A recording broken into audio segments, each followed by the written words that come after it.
السلام علیکم ورحمۃ اللہ وبرکاتہ۔ بسم اللہ الرحمن الرحیم۔ ناظرین، آپ نے سنا ہوگا اور اکثر طلباء، اکثر علماء، اکثر خطباء، اکثر مدرسین اس کو روایت کو بیان کرتے ہیں اور کہتے ہیں یہ حدیث پاک ہے۔ وہ روایت کیا ہے؟ علماء امتی کا انبیاء بنی اسرائیل۔ وہ روایت یہ ہے کہ میری امت کے علماء بنی اسرائیل کے نبیوں کی طرح ہیں۔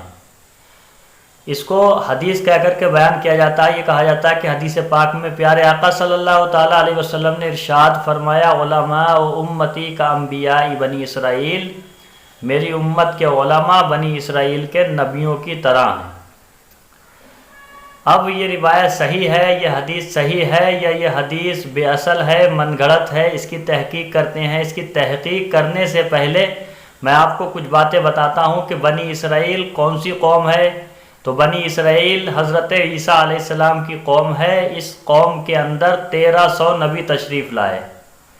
ساری دنیا میں سب سے بڑی قوم بنی اسرائیل ہے، جس میں سب سے زیادہ نبی تشریف لے کر کے آئے۔ 1300 نبی اس قوم میں تشریف لائے بنی اسرائیل میں، اور 300 نبیوں کو ناحق شہید کر دیا تھا ان بنی اسرائیلیوں نے۔ تو ان بنی اسرائیلیوں کے جو نبی ہیں، جیسے حضرت موسیٰ علیہ السلام ہیں، حضرت عیسیٰ علیہ السلام ہیں، اور بھی تمام ہیں، 1300 نبی ہیں۔ تو بتانا یہ مقصد ہے کہ علماء امتی کا انبیاء بنی اسرائیل، نبی پاک صلی اللہ علیہ وسلم نے فرمایا میری امت کے عالم بنی اسرائیل کے نبیوں کی طرح ہیں۔ تو یہ روایت صحیح ہے یا یہ روایت غلط ہے، من گھڑت ہے، بے اصل ہے؟ اس کی تحقیق کرتے ہیں۔ اس کی تحقیق میں جانے سے پہلے ہم آپ کی خدمت میں کچھ ویڈیوز رکھتے ہیں علماء کرام کے، خطباء اعظام کے، ان کو آپ سماعت فرما لیجئے، اس کے بعد تحقیق کرتے ہیں۔ اللہ کے محبوب نے تو ایسے علماء کے بارے فرمایا کہ میری امت کے علماء بنی اسرائیل کے انبیاء کی طرح ہیں۔ جس طرح ان سے کام لیا گیا اور رہنمائی خلق خدا کی بہتری ان کے ذریعے سے ہوئی، تو اللہ میری امت کے علماء سے ایسے خوبصورت کام لے گا۔ اب ایک سوال ہے، انبیاء کی طرح نے بولے، آسان بنی اسرائیل کے انبیاء بولے، یہ کیا بات ہے؟ حضور نبی کریم رؤوف الرحیم علیہ التحیۃ والتسلیم نے ارشاد فرمایا ہے، سرکار دو عالم صلی اللہ علیہ وسلم فرماتے ہیں، روایت کنز العمال جلد نمبر 10 اور صفحہ نمبر 59 پہ یہ روایت موجود ہے۔ اللہ کے حبیب علیہ السلام نے اس کا خود ہی جواب ارشاد فرما دیا، اور اللہ کے حبیب علیہ السلام نگاہ نبوت سے ملاحظہ فرما رہے تھے کہ کبھی کسی کے ذہن میں یہ اعتراض پیدا ہو سکتا ہے، تو اس کا خود ہی آقا کریم علیہ السلام نے جواب دیا۔ آپ فرماتے ہیں، علماء امتی کا انبیاء بنی اسرائیل۔ سرکار دو عالم صلی اللہ علیہ وسلم فرماتے ہیں کہ میری امت کے علماء بنی اسرائیل کے انبیاء کی مثل ہیں۔ اب کس طرح مثل ہیں یہ یاد رہے کہ یہاں جو معنی مراد ہے، مفسرین محدثین نے جہاں جہاں یہ روایت نقل فرمائی ہے، چاہے علماء مفسرین ہوں، تو جہاں وہ ان حدیثوں کو زیر بحث لائے، اور جن جن محدثین نے ان احادیث کو اپنی کتب کے اندر نقل فرمایا، تو وہاں ساتھ ہی یہ تشریح فرمائی ہے۔ آپ فرماتے ہیں، علماء فرماتے ہیں کہ اس سے مراد یہ کہ جس طرح دین کی تبلیغ بنی اسرائیل کے انبیاء علیہ السلام کیا کرتے تھے، نبی پاک علیہ السلام کا فضل، آپ کا احسان امت پر یہ ہے کہ آپ کی وجہ سے امت پر اللہ کی طرف سے خاص عنایت یہ ہے کہ وہ تبلیغ، رشد و ہدایت کا سلسلہ جو آگے رکھے ہوئے ہیں وہ نبی علیہ السلام کی امت کے علماء ہیں، جنہوں نے یہ فریضہ سر انجام دیا ہے۔ علماء امتی کانبیاء بنی اسرائیل۔ نبی کریم صلی اللہ علیہ وسلم نے ارشاد فرمایا ہے کہ میری امت کے علماء بنی اسرائیل کے انبیاء کی طرح ہوں گے۔ وَإِنَّمَا شَبَّهَ النَّبِيُّ صلی اللہ علیہ وسلم علماء امتی کانبیاء بنی اسرائیل۔ نبی پاک صلی اللہ علیہ وسلم نے اپنی امت کے علماء کو بنی اسرائیل کے نبیوں کے ساتھ تشبیہ دی ہے۔ کیوں؟ لِأَنَّهُمْ كَانُوا مُتَتَابِعِينَ لِشَرِيعَةِ الْمُرْسَلِ، اس لیے کہ یہ علماء امت محمدیہ جو ہیں، یہ نبی پاک علیہ السلام کی شریعت کے متبع ہوتے ہیں، اور موسیٰ علیہ السلام کے بعد جتنے نبی آئے ان سارے نبیوں نے موسیٰ علیہ السلام کی شریعت کی اتباع کی۔ ایک رسول کے دور میں جتنے نبی آتے تھے وہ سارے نبی جو ہیں وہ رسول کی شریعت کی تبلیغ فرمایا کرتے تھے۔ تو موسیٰ علیہ السلام کے بعد جو نبی آئے انہوں نے موسیٰ علیہ السلام کی اتباع کی۔ نبی پاک علیہ السلام کی امت کے جو علماء باعمل ہیں انہوں نے حضور پاک کی شریعت کی اتباع کی۔ تو اس اتباع میں چونکہ وہ دونوں ایک ہی طرح کے ہیں، لہذا حضور نے اپنی امت کے علماء کو بنی اسرائیل کے نبیوں کے ساتھ تشبیہ عطا فرما دی ہے۔ اس حدیث کے بارے میں ارشاد فرمائیں کہ میری امت کے علماء بنی اسرائیل کے انبیاء کی طرح ہیں۔ دیکھیں میری اپنی جو تحقیق ہے، جو میں نے اس کے اوپر تحقیق کی ہے، جو اصول میرے سامنے اور ضوابط میرے سامنے ہیں، میری اپنی تحقیق یہ ہے کہ چونکہ یہ معتبر کتب کے اندر پائی جاتی ہے تو اس لیے یہ حدیث مبارکہ موجود ہے، اس کا انکار نہیں کیا جا سکتا۔ میں نے تفصیل کے ساتھ اس کے اوپر ایک مضمون لکھا ہوا ہے اور جامع ماہنامہ اشرفیہ مبارک پور کے اندر 2014 کے ماہناموں کے اندر یہ چھپ چکا ہے اور اس میں اس کی ڈیٹیل موجود ہے، تو میرے اپنے نزدیک حدیث مبارکہ ثابت ہے۔ تو ناظرین، آپ نے علماء کرام خطبہ اعظام کے ویڈیوز بیانات فرما لیے، اب اس کی تحقیق کرتے ہیں۔ تو آئیے اس کی تحقیق میں چلتے ہیں کہ علماء امتی کا انبیاء بنی اسرائیل، میری امت کے عالم بنی اسرائیل کے نبیوں کی طرح ہیں، تو یہ کیا ہے؟ کسی کا قول ہے یا حدیث ہے؟ تو تحقیق میں جب ہم چلے تو ساری تحقیق کا پہلے ہم آپ کو نچوڑ بتا دیتے ہیں کہ یہ روایت بے اصل ہے، کسی معتبر کتاب میں یہ روایت موجود نہیں ہے۔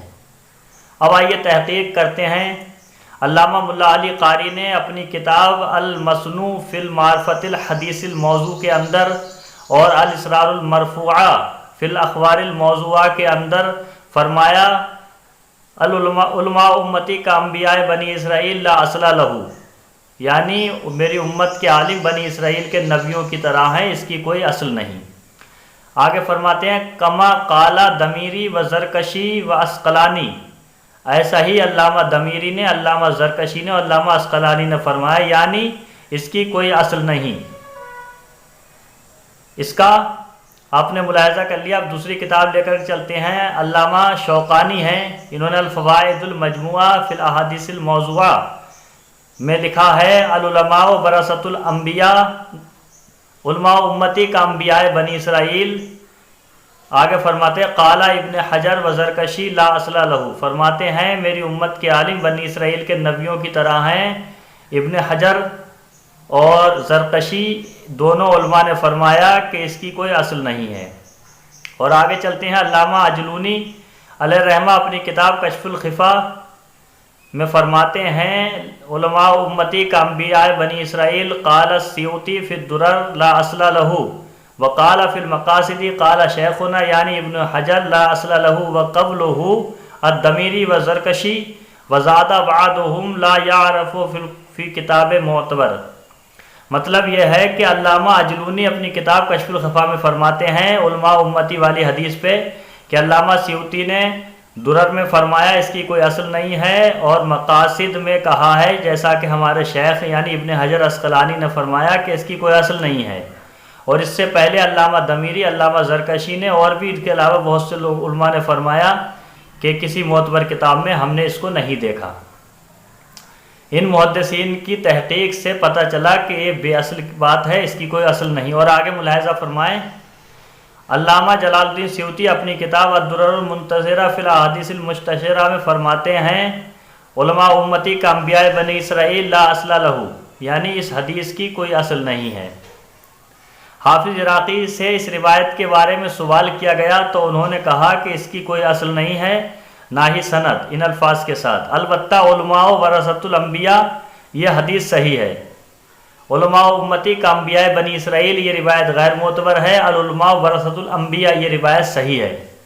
فیض القدیر شرح الجامع الصغیر جلد نمبر 1 صفحہ نمبر 504۔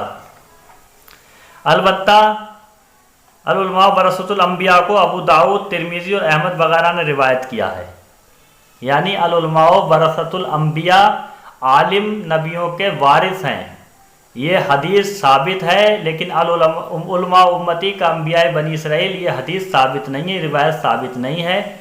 اور آگے خلاصے کے طور پہ میں آپ کی خدمت میں پیش کر دوں کہ اس کا خلاصہ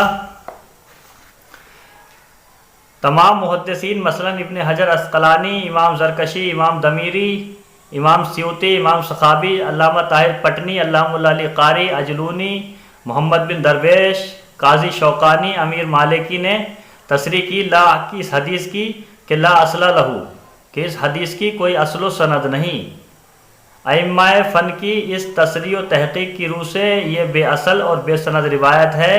جس حدیث کی سند ہی نہ ہو وہ حدیث ہی نہیں کہلائے گی، اور ایسے ہی روایت کو بیان کرنا جائز نہیں۔ مطلب یہ ہے اس کا لب لباب کہ یہ حدیث ثابت نہیں ہے، لیکن ہاں بہت سے علماء کرام نے ان کو اپنی کتابوں میں لکھا ہے اور اس کی فضیلت میں بہت سی روایتیں بیان کی جاتی ہیں۔ میں آپ کو ایک مثال پیش کرتا ہوا چلتا ہوں۔ ایک مفتی صاحب نے فتویٰ لکھا ہے اس کے متعلق، وہ آپ کی خدمت میں پیش کر دوں۔ پوچھا گیا تھا تو آپ نے اس کے جواب میں فرمایا کتابوں میں تلاش کے باوجود نہیں ملی، یعنی علماء امتی کا انبیاء بنی اسرائیل یہ روایت کتابوں میں تلاش کے باوجود نہیں ملی، اس کا مطلب موضوع نہیں، واقعی یہ حدیث کتابوں میں موجود نہیں ہے، اس کے معنی صحیح ہیں، اس میں قادیانیوں کے لیے کوئی راہ نہیں۔ بنی اسرائیل کے انبیاء اپنے رسول یعنی موسیٰ علیہ السلام کی شریعت کی تجدید کرتے تھے، چونکہ ہمارے نبی خاتم النبیین صلی اللہ علیہ وسلم ہیں، کوئی اور نبی شریعت کی تجدید کے لیے نہیں بلکہ علماء ہیں، شاید اس کا یہی مطلب ہے۔ اور آگے یہ فرماتے ہیں شب معراج کو جب نبی کریم صلی اللہ علیہ وسلم حضرت موسیٰ سے ملے علیہ السلام، اور حضرت موسیٰ علیہ السلام نے استفسار فرمایا کہ علماء امتی کا انبیاء بنی اسرائیل جو آپ نے کہا ہے کیسے صحیح ہو سکتا ہے، تو امام غزالی حاضر ہوئے۔ یہ واقعہ امام اہل سنت نے اپنے فتاوا میں، اور حاجی امداد اللہ مہاجر مکی نے جو تھانوی کے مرشد ہیں انہوں نے امداد المشتاق میں بیان کیا ہے۔ اب یہ فتویٰ لکھ دیا فیضان سرور مصباحی صاحب نے لکھا ہے 26 اکتوبر 2018 کو، تو اس کے جو ہے جواب کو صحیح ٹھہرایا ہے۔ اس میں کہتے ہیں خلاصہ یہ ہے علماء امتی کا انبیاء بنی اسرائیل لفظاً غیر اصل، یعنی اس کی اصل نہیں ہے، یہ بھی ثابت کر رہے ہیں۔ عند المحققین لفظاً بے اصل ہے، معنن باقی اور کشفاً ثابت ہے، جیسا کہ اعلیٰ حضرت امام احمد رضا محدث بریلوی علیہ الرحمہ نے المعتقد المنتقد کے حاشیہ المستند المعتمد صفحہ نمبر 217 میں، اور نسیم الریاض شرح شفا قاضی ایاز کے حوالے سے امام غزالی اور بیت المقدس کے بارے میں لکھا، اور بلا نکیر اس کو بطور حدیث بیان کیا۔ خلاصہ یہ ہے کہ ہر انسان کے نزدیک یہ روایت بے اصل ہے، اس کے معنی صحیح ہیں۔ میں نے آپ کے سامنے پوری روایت اور تمام کے اقوال آپ پیش کر دیے، یہ میری تحقیق تھی، اس سے بہتر آپ تحقیق کر سکتے ہیں تو پیش کریں اور کمنٹ میں بتائیں، میں آپ کا ممنون ہوں گا۔ میرے کہنے میں جو بھی غلطی ہو میں توبہ کرتا ہوں، استغفر اللہ ربی من کل ذنب واتوب الیہ۔ السلام علیکم ورحمۃ اللہ وبرکاتہ۔